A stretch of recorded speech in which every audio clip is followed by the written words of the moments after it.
Hello and welcome back to the EnvirotechOnline podcast. As always, I'm Jed Thomas, editor of EnvirotechOnline, and as always, I'm joined by Alan Booth, senior editor here at ILM Media. Hi Jed, and what have we got today? Well, today we're going to dive into a suddenly topical question. How can urban air quality networks prepare for catastrophic events?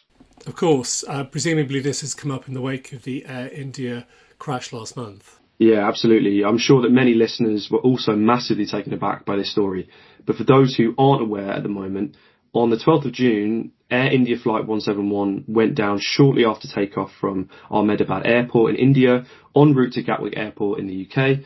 Grimly, of the 230 passengers and 12 crew members on board, only one passenger survived, with 19 people killed and at least 60 more on the ground injured.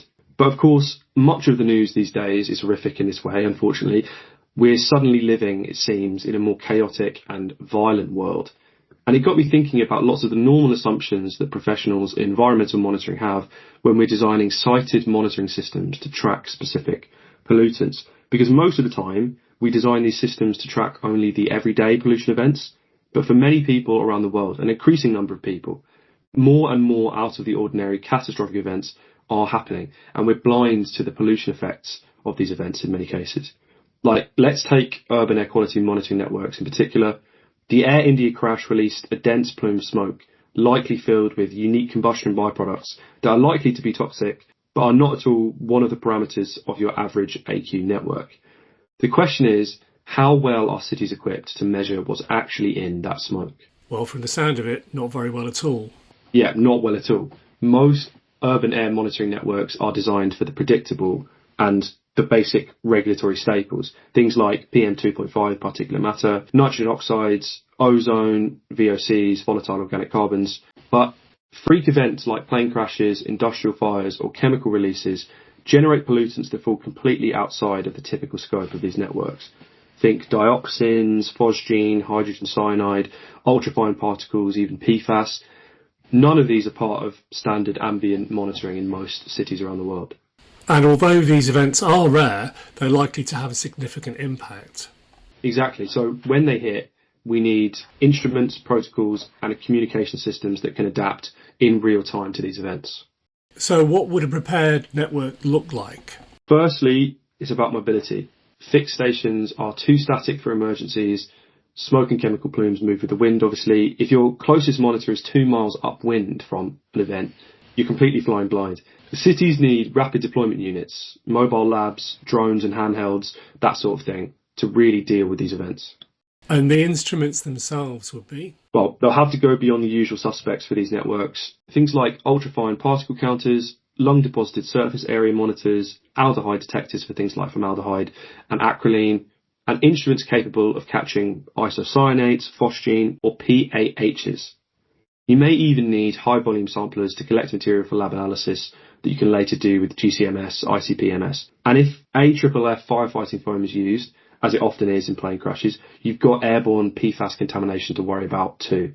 So even the firefighting effort can introduce new pollutants? Right. AFFF is effective at suppressing fuel fires, and it's also loaded with per and polyfluoroalkyl substances, PFASs. These can aerosolise during high temperature suppression and settle on surfaces.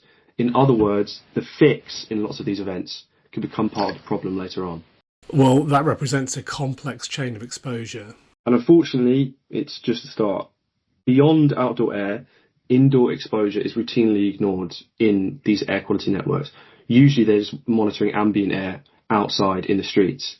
But after major fires or explosions, pollutants find their way into homes, to hospitals, to schools.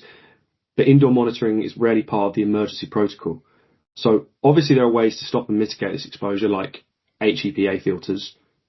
But we need to be checking HVAC systems and doing some surface sampling in nearby buildings, especially when you're talking about metals like titanium or nickel from an aircraft fuselage, or residues like dioxins that persist in dust. So where does public health come into this? So air quality data, and I think this is a more general concern actually, air quality data needs to be linked directly to public health systems in whatever way that can be done. Frameworks like ERHMS, the Emergency Responder Health Monitoring and Surveillance System, offer a sort of model. We need rosters of exposed populations, medical screenings and long-term tracking. You know, the history of post-disaster health surveillance from 9/11 to Grenfell shows that underestimating airborne risk early on can lead to long-term consequences, you know, specifically cancer clusters and respiratory diseases. And yet still, most city networks don't have disaster protocols of their own. Yeah, that's a major failure point. Many local air quality teams have no formal coordination with fire services, emergency responders, or public health authorities. They may not even have a plan for relocating monitors or activating mobile units. The assumption, of course, is that you won't ever need any of these things, but personally, I think that redundancy has to become an operating principle for environmental monitoring, specifically air quality monitoring in the 21st century. And the public expects that someone is doing the monitoring, even though, as you've described, it isn't happening or it should. Exactly, yeah. That's really important for lots of health authorities and just local governments in general, because after a high-profile event, people want to know, is the air safe to breathe? Is it safe to go outside? Can my kids play in the garden, etc.?